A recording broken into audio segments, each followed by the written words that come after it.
Salam, puji Tuhan, kita ada hari ini karena semua berkat Tuhan dan bisa berjumpa kembali di acara pesan singkat yang diadakan oleh Gereja Keluarga Tabernakel. Kali ini bersama dengan saya Pendeta Rosmawati.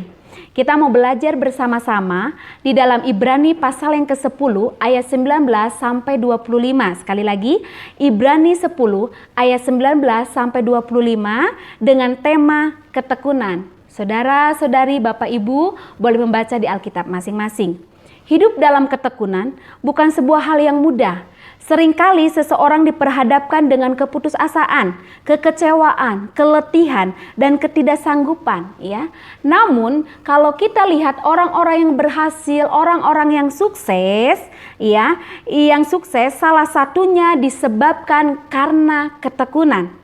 Segala rintangan dapat dilewati karena orang-orang tersebut bertekad untuk menekuni sesuatu dan pada akhirnya membuahkan hasil maksimal dengan tercapainya apa yang diinginkan. Nah, berkaitan dengan perjalanan iman ya, maka hidup dalam ketekunan merupakan syarat mutlak bagi seorang Kristen dapat berjalan sampai akhir garis perjalanan imannya. Mengapa demikian? Ini pertanyaan. Sebab hidup ini tidak mudah, saudara. Yang tadi saya katakan banyak pergumulan, keputusasaan, dan lain-lain. Ini yang menghambat perjalanan dan pengiringan kita kepada Tuhan. Ini yang menghambat kita, ya. Makanya penulis kitab Ibrani dalam ayat ini menghimbau untuk kita hidup di dalam ketekunan. Ada beberapa hal yang saya catat di sini. Yang pertama, tekun dalam iman kepada Yesus Kristus di ayat 19 sampai ayat yang ke-23. Ada banyak tawaran di luar sana, saudara, yang gak bisa kita pungkiri. Ada banyak pengajaran-pengajaran yang mungkin membuat kita bingung, ya, yang membuat kita mempertaruhkan iman kita kepada Tuhan. Tapi perlu diingat, Tuhan rela mati, mengorbankan hidupnya untuk saya dan saudara. Dia menjamin saya dan saudara sampai hari ini kita ada karena kemurahan Tuhan.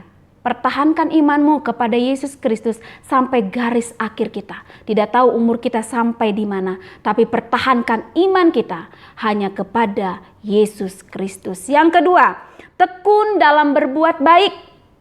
Ayat yang ke-24, ya. Berbuat baik adalah sebuah keputusan hati, ya. Ini mudah dilakukan kepada orang yang baik kepada kita. Kalau orang yang mengecewakan kita susah, ya. Kita bisa berbuat baik dalam keadaan kelimpahan. Kita bisa berbuat baik dalam keadaan kita mampu, lagi hatinya bergirang atau bersuka cita, kita bisa berbuat baik. Tapi bagaimana sebaliknya keadaan kita? Ya, di sini diperlukan tekad hati untuk terus hidup, berbuat baik, tidak pandang orang itu siapa, suku apa dan sebagainya, tapi kita terus memberikan teladan bagi mereka, menjadi contoh bagi mereka di dalam kita berbuat baik. Ya, saudara yang kekasih, pertahankan apa yang sudah kita yakini, bahkan terus berbuat baik. Saya yakin dan percaya kita akan melihat kemuliaan Allah menjadi bagian dalam kehidupan kita. Yang ketiga, tekun dalam persekutuan dengan saudara seiman di ayat yang ke-25. Kekuatan seorang beriman adalah jika mereka ditopang oleh orang lain. Itu sebabnya perlu terus dalam persekutuan dengan yang lain. Ya, di dalam persekutuan ada apa, saudara? Nasihat. Satu sama lain bisa menasehati. Ada kesaksian yang mungkin kesaksian orang itu bisa menguatkan kita. Dan ada dukungan, ada doa di dalamnya. Sehingga ini salah satu yang menguatkan kita. Satu cara untuk kita tidak meninggalkan Tuhan. Tidak jauh dari hadapan Tuhan. Kita perlu orang-orang yang menopang kita. Itu tidak bisa dipungkiri. Kita perlu terus diberikan nasihat, dukungan dan sebagainya. Apalagi dalam kondisi seperti ini.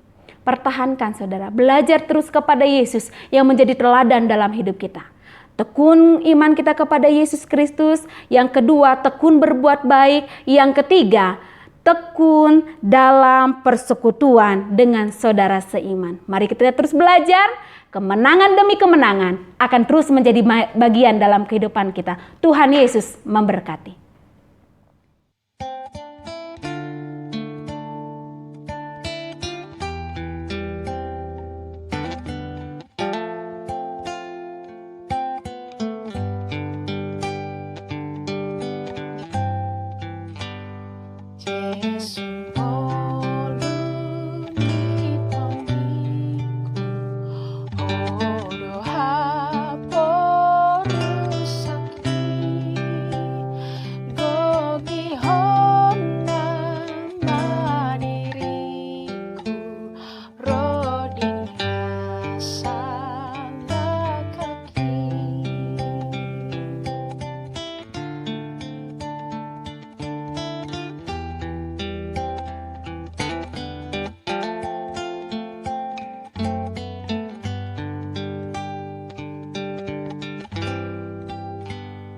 Yesus.